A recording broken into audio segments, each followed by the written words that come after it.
Hello friends, welcome to the class. Current affairs, most important for all the competitive exams, especially for CDS, CAPF and FCAT. तो चलो शुरू करते हैं। उठो, जागो और तब तक नहीं रुको जब तक लक्ष्य प्राप्त हो जाए। और ये रहा हमारा पहला question. When world habitat day is celebrated every year. When, तो विश्व हैबिटेट दिवस कब मनाते हैं? तो इसका करेक्ट आंसर है first Monday of October. First Monday of October को हम क्या मनाते हैं? World habitat day.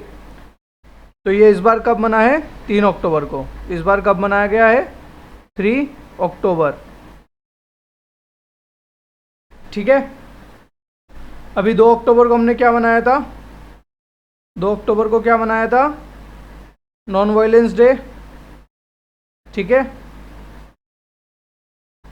ये गांधी जी के बर्थडे पे मनाते हैं।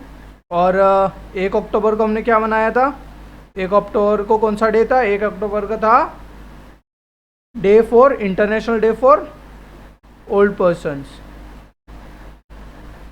ठीक है, इसको छोड़ के अगर इम्पोर्टेंट डे देख ले हम, तो सबसे इम्पोर्टेंट डे कौन सा है? 5 जून, world environment day.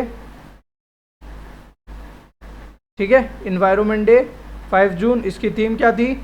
Only one अर्थ, ओनली वन अर्थ।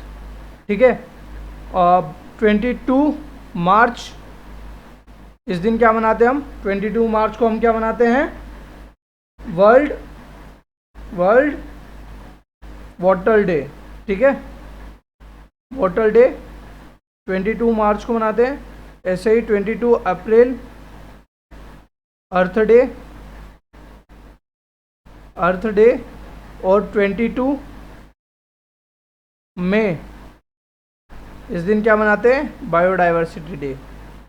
ठीक है, तो ये कुछ इंपॉर्टेंट डे है। 5 June environment day, only one earth इस बार की थीम थी। 22 March water day, 22 April earth day, 22 May biodiversity day. ठीक है, और एक और मोस्ट इम्पोर्टेंट कौन सा है? 16 सितंबर। 16 सितंबर को हम क्या मनाते हैं? Ozone day. ओजोन डे, और इस बार की थीम क्या थी? मॉन्ट्रियल @35। ठीक है, हियर्स द न्यूज़, जो ये PIB के वेब पेज से निकाला है। World habitat day 2022 with the theme mind the gap, leave no one behind and no place behind. तो इस बार की थीम क्या थी? Mind the gap, leave no one behind and no place. और ये जो है, ये कौन है? ये हरदीप सिंह पुरी जी हैं। हरदीप सिंह पुरी जी जो हमारे कौन से मिनिस्टर हैं? ये हमारे minister of housing and urban affairs, Mahua. Okay, important days of October. तो ओल्डर पर्सनस डे, ये कब मनाते हैं? Older persons day 1 October, non violence day 2 October, world teachers day 5 October, air force day 8 October, post day 9 October, girl child day, international day of girl child 11 October, national disasters reduction day 13 October, 16 October world food day, 24 October United Nations day, 31 October unity day, national day of unity.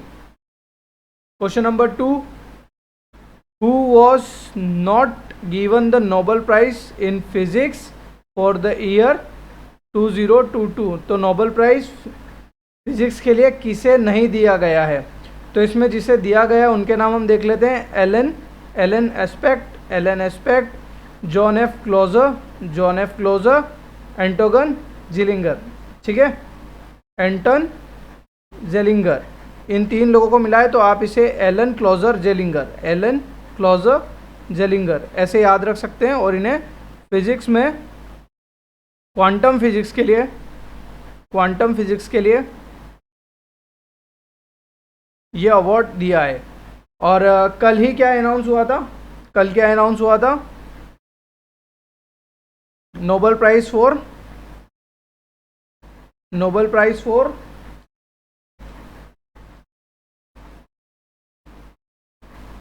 Medicine. Nobel prize for medicine किसे मिला था? Nobel prize for medicine ये किसे मिला था? सावंते पाब्बो, ठीक है, सावंते पाब्बो, इन्हें मेडिसिन के लिए मिला था, ठीक है। तो फिजिक्स के लिए किसे मिला? Alain Aspect, John F Clauser और एंटन जेलिंगर, और सावंते पाब्बो को मेडिसिन के लिए मिला था। एलिजाबेथ अवार्ड किसे मिला था? एलिजाबेथ, क्वीन एलिजाबेथ 2 मेडल किसे मिला था? सुएला ब्रेवरमन, ठीक है। लिबर्टी मेडल ये किसे मिला था? जेलेंस्की। रामानुजन अवार्ड ये किसे मिला है? नीना गुप्ता।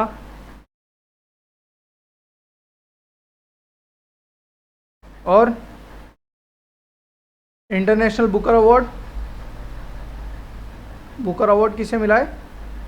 गीतांजलि श्री।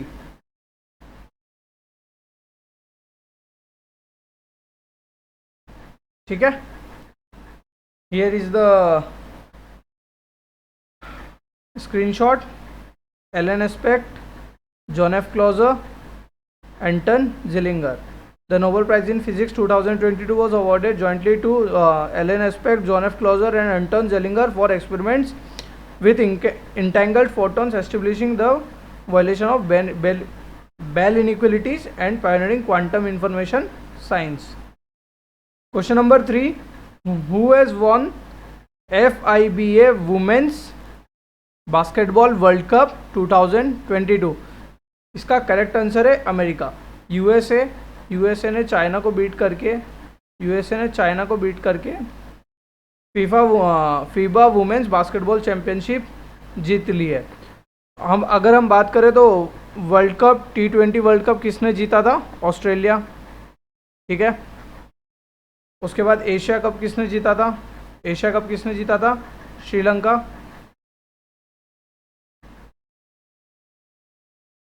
रणजी ट्रॉफी किसने जीती है? एमपी, रणजी ट्रॉफी एमपी ने। साफ अंडर 19 किसने जीता था? इंडिया। साफ अंडर 19 फुटबॉल कप किसने जीता है? इंडिया ने। डुलीप ट्रॉफी ये किसने जीती है? वेस्ट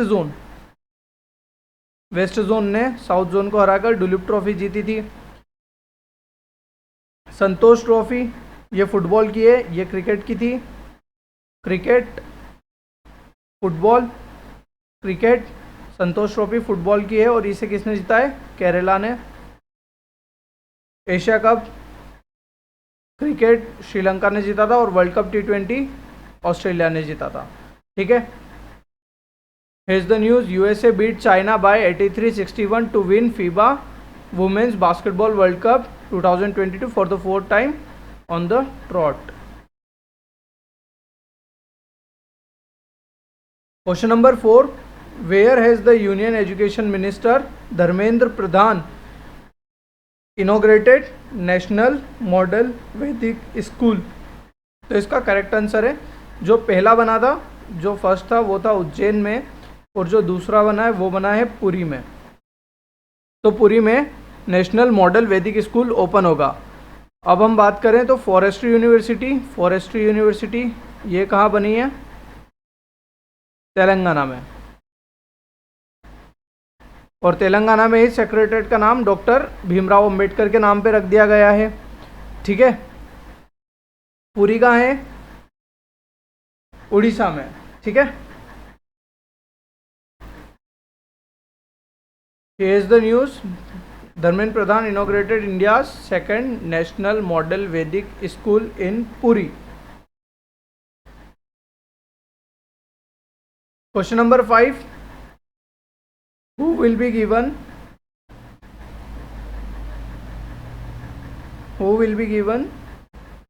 the शस्त्र रामानुजन प्राइज? तो रामानुजन अवार्ड तो मिला है नीना गुप्ता जी को, लेकिन ये जो शस्त्र ये एक इंस्टीट्यूट है और इसका फुल फॉर्म है Shanmugha art science tech research academy, Shanmugha art science tech research academy, इसका रामानुजन प्राइज किसे मिला है? तो इसका करेक्ट आंसर है यूनकिंग तांग। यूनकिंग तांग को रामानुजन अवार्ड दिया जा रहा है शस्त्र की तरफ से, और जो रामानुजन मैथमेटिक्स में मिलता है वो किसे मिला है? नीना गुप्ता जी को। ठीक है, अब हम बात कर लेते हैं दूसरे के ऐसे ही अवार्ड्स की। तो प्रिट्जर अवार्ड किसे मिला है? प्रिट्जर। ठीक है, उसके बाद सरस्वती सम्मान किसे मिला है? सरस्वती सम्मान। ठीक है, उसके बाद एलिजाबेथ टू अवार्ड अभी हमने देख लिया है, एलिजाबेथ टू। लिबर्टी मेडल भी हम देख चुके हैं, अभी देखा था लिबर्टी मेडल किसे मिला है। दादा साहेब फाल्के अवार्ड किसे मिला है अभी? दादा साहेब फाल्के अवार्ड ये किसे मिला है अभी? और नेताजी अवार्ड किसे मिला था? नेताजी अवार्ड किसे मिला था? तो प्रिट्जर अवार्ड फ्रांसिस कैरे, फ्रांसिस कैरे इन्हें मिला है प्रिट्जर अवार्ड, ये आर्किटेक्चर में मिलता है। सरस्वती सम्मान किसे मिला है? Ramdarash Mishra, Ramdarash Mishra. Elizabeth Suella Braverman. ठीक है, liberty Zelensky, Zelensky. Dada Saheb Phalke award किसे मिला है? आशा पारेख, आशा पारेख। और इससे पहले किन्हें मिला था? इससे पहले मिला था रजनीकांत जी को, रजनीकांत जी को। नेताजी अवार्ड किसे मिला था? नेताजी अवार्ड मिला था शिंजो अबे। ठीक है, इनकी अभी डेथ हो चुकी है, तो ये एक मोस्ट इंपॉर्टेंट ऑबिचरी है। SASTRA Ramanujan prize for 2022 goes to Yunqing Tang. Okay, question number 6, recently who has won the title of road safety world series? तो इसका करेक्ट आंसर है इंडिया लेजेंड्स। इंडिया लेजेंड्स ने जीता है world road safety world series. और किसे हराकर जीता था? तो श्रीलंका को हराकर इंडिया ने रोड सेफ्टी वर्ल्ड सीरीज जीत ली है। ठीक है, अब जो ये सीरीज थी इसके जो कमिश्नर थे, कमिश्नर कौन थे? सुनील गावस्कर, सुनील गावस्कर जी। ठीक है, और इसके ब्रांड एम्बेसडर है सचिन तेंदुलकर, सचिन तेंदुलकर। ठीक है, एशिया कप श्रीलंका ने जीता है, वर्ल्ड कप ऑस्ट्रेलिया ने जीता है, और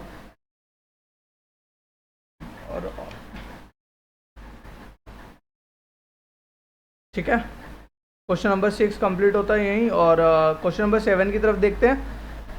विच program for water awareness has been launched by the election commission of India in collaboration with all India radio?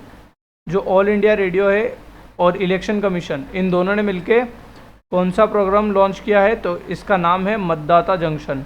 मतदाता जंक्शन नाम का एक रेडियो प्रोग्राम लॉन्च किया है। ठीक है, और ये किस लिए लॉन्च किया है? वोटर अवेयरनेस के लिए। ये वोटर अवेयरनेस के लिए लॉन्च किया गया है। ठीक है, और स्वीप प्रोग्राम भी वोटर्स के लिए इलेक्शन कमीशन ने ही लॉन्च किया था। ठीक है, स्वीप प्रोग्राम भी इलेक्शन कमीशन ने लॉन्च किया था वोटर्स के लिए। ECI launches Election Commission of India radio series मतदाता junction in collaboration with the all India radio for voter awareness. Okay, इसमें 52 एपिसोड्स होंगे, हर एक 15 मिनट का होगा, और ये हर फ्राइडे को विविध भारती स्टेशंस पर और जो दूसरे और स्टेशन दिए हैं FM रेनबो, FM गोल्ड और प्राइमरी चैनल जो हैं उन पर चलेगा। Programs to be broadcast in 23 languages, ये 23 लैंग्वेजेस में चलेगा और 230 चैनल पे। अब यहाँ पे लैंग्वेजेस की बात है, तो इंडिया की क्लासिकल लैंग्वेजेस कितनी है? क्लासिकल लैंग्वेजेस इंडिया में कितनी है? तो इंडिया में क्लासिकल लैंग्वेजेस हैं 6। ठीक है, 6 क्लासिकल लैंग्वेजेस हैं। और अगर आप मैप में ऐसे देखेंगे तो सबसे पहले मलयालम केरला की, ठीक है, फिर तमिलनाडु की तमिल, आंध्रा की तेलुगु, कर्नाटक कन्नड़, ठीक है, उड़ीसा उड़िया और नॉर्थ से संस्कृत। संस्कृत, उड़िया, तेलुगु, तमिल, मलयालम, कन्नड़। तो ये सारी इंडिया की 6 क्लासिकल लैंग्वेजेस हैं। ठीक है। Question number 8, where is the 15th international Sufi Rang Mahotsav 2022 being organised from 1 October to 7 October? The correct answer is सूफी से रिलेटेड करता हुआ सबसे इम्पोर्टेंट जो प्लेस है सूफीज़्म के लिए वो है अजमेर। अजमेर राजस्थान। इसका करेक्ट आंसर है अजमेर राजस्थान। अजमेर में ये अभी हुआ था। और अगर राजस्थान में ही हम बात करें तो कुछ इम्पोर्टेंट फेस्टिवल्स हुए थे अभी, जैसे ऊँट फेस्टिवल, कैमल फेस्टिवल, ठीक है, ऊँट फेस्टिवल, ठीक है। उसके बाद हुआ था थार फेस्टिवल, थार। उसके बाद हुआ था एक और मरु फेस्टिवल, मरु फेस्टिवल। अभी एक इम्पॉर्टेंट फेस्टिवल होता बथुकम्मा, बथुकम्मा, ठीक है। और फूलडोल, फूलडोल, ये अभी इम्पोर्टेंट फेस्टिवल्स ऑर्गेनाइज होते हैं। कैमल फेस्टिवल कहाँ पे हुआ था? ये राजस्थान के बीकानेर में। ऊँट महोत्सव बीकानेर में। थार फेस्टिवल कहाँ हुआ था? थार फेस्टिवल हुआ था, थार फेस्टिवल कहाँ हुआ था?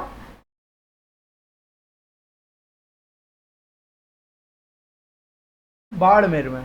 थार फेस्टिवल हुआ था बाड़मेर में।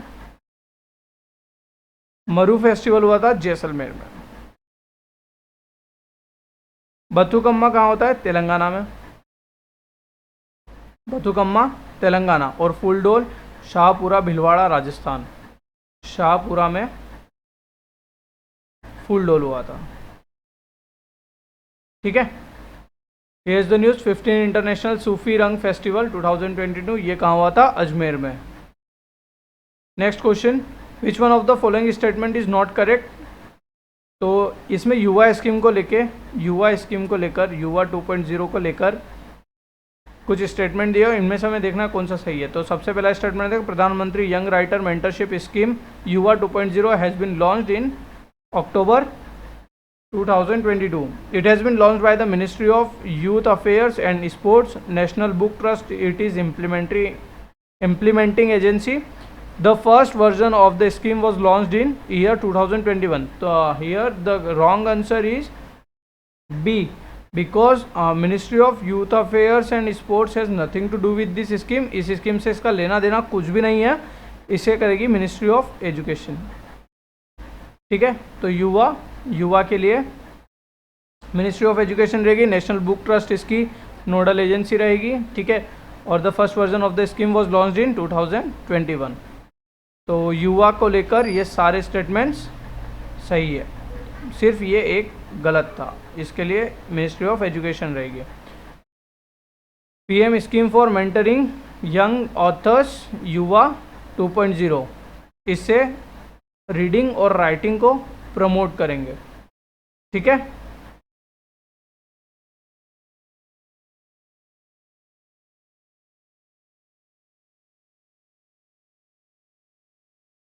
Question number 10, who has been appointed as the deputy election commissioner recently?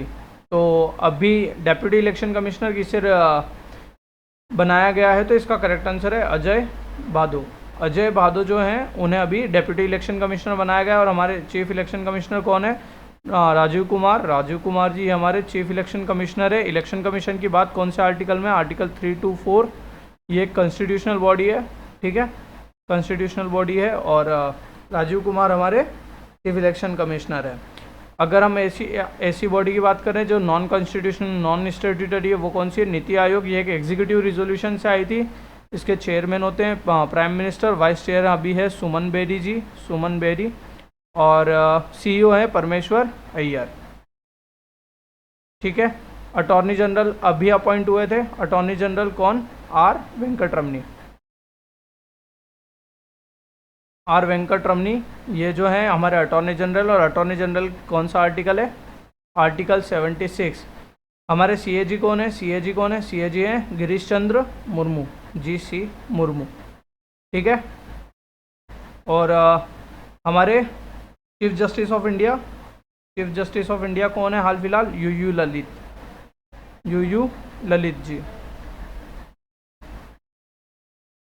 Here is the article. Gujarat IAS cadre Ajay Vada appointed as the Deputy Election Commissioner. So that's it for today. If you do like the video, please like, share and subscribe. Thank you.